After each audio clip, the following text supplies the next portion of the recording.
பார்த்தோம் அப்படின்னா நீங்கள் வந்து ரயில்வே டிக்கெட் புக் பண்ணணும் அப்படின்னா உங்களுக்கு வந்து ரிசர்வேஷன் மட்டும்தான் பண்ணலாம். டிக்கெட்ஸை பார்த்தோம் அப்படின்னா நீங்கள் வந்து ரயில்வே ஸ்டேஷனுக்கு போய் பிரிண்ட் பண்ணி எடுக்கிற மாதிரி தான் இருக்கும்.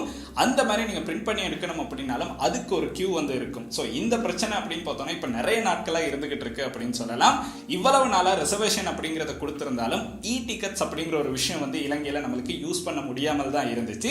இப்போ நீங்கள் இந்த வீடியோவை பார்க்குற டைம் பீரியட்ல பார்த்தோம் அப்படின்னா உங்களுக்கு வந்து ட்ரெயின் டிக்கெட்டை இ டிக்கெட்டாக பெற்றுக்கொள்றதுக்கான சான்ஸ் வந்து கிடைச்சிருக்கு. இந்த ட்ரெயின் டிக்கெட் அப்படின்னு பார்த்தோம்னா செகண்ட் கிளாஸ்க்கும் தேர்ட் கிளாஸ்க்கும் மட்டும்தான் இப்போதைக்கு வந்து அறிமுகப்படுத்தியிருக்காங்க.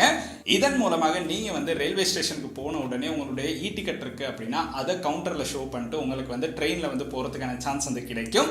இது பார்த்தோம் அப்படின்னா நிறைய பேருக்கு ரொம்ப ஹெல்ப்பா இருக்கும். ஏன்னா கடைசி நேரங்களில் நீங்க வந்து ரயில்வே ஸ்டேஷனுக்கு போனாலும் கியூல நின்று டிக்கெட் எடுத்துக்கிட்டு தான் போகணும். பட் இனிமே அந்த பிரச்சனை வந்து இருக்காது. ட்ரெயின் டிக்கெட் ரிசர்வேஷன் அப்படிங்கிறது ஒரு விஷயம். அது பார்த்தோம் அப்படின்னா நீங்க வந்து ஃபர்ஸ்ட் கிளாஸ் செகண்ட் கிளாஸ்ல ரிசர்வேஷன்